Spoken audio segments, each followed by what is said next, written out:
ఒక పురాతనమైన కోట ఉంది. అది చాలా కాలంగా నిర్జీవంగా, ఊహించలేనంతగా శూన్యంగా ఉంది. ఆ కోట గదుల్లో ఎప్పుడో జరిగిన కథ ఇప్పుడు మనం తెలుసుకుందాం. ఒకరోజు ఆ కోటలో 4 భయంకరమైన పాత్రలు కలుసుకున్నాయి.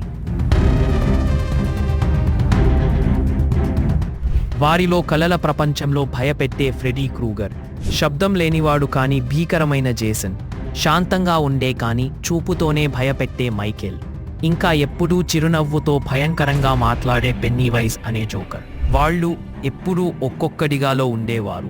కానీ ఆ రోజు ఒక పెద్ద ప్రమాదం వాళ్లను ఒక్కడిగా చేసింది. భూమి తలకిందులైంది. ఊహించలేని ప్రపంచాలు ఓపెన్ అయ్యాయి. రాక్షసులు, భయంకరమైన ప్రాణులు మన ప్రపంచంలోకి వచ్చి అందరినీ భయపెట్టడం మొదలుపెట్టారు.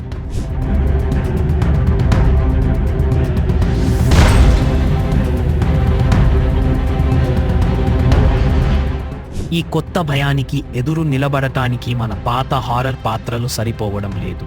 అప్పుడు ఫ్రెడీ అన్నాడు, ఇది కలలో కాదు, నిజంగా జరుగుతోంది. మనం ఏదైనా చేయాలి. జేసన్ తన కత్తి పట్టుకుని నిశ్శబ్దంగా అంగీకరించాడు. మైకేల్ ఏమీ చెప్పలేదు, కానీ అతని చూపు ఒక మాటలా మాట్లాడింది, నేను సిద్ధంగా ఉన్నాను.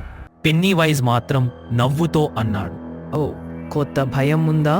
నాకు అది చాలా నచ్చింది. పిలుపు ఇవ్వండి, ఇంకోసారి వారిని తరిమి కొడతాం. ఇలా ఈ భయంకరమైన 4 పాత్రలు కలిసి ఒక కొత్త మిషన్కి బయలుదేరాయి.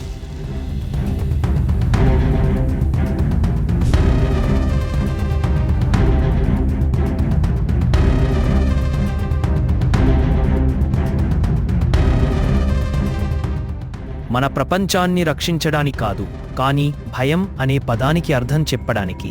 ఈసారి భయం కొత్తగా ఉంటుంది, కానీ కథలో భయానికి కూడా సాహసం ఉందని మనం తెలుసుకుంటాం.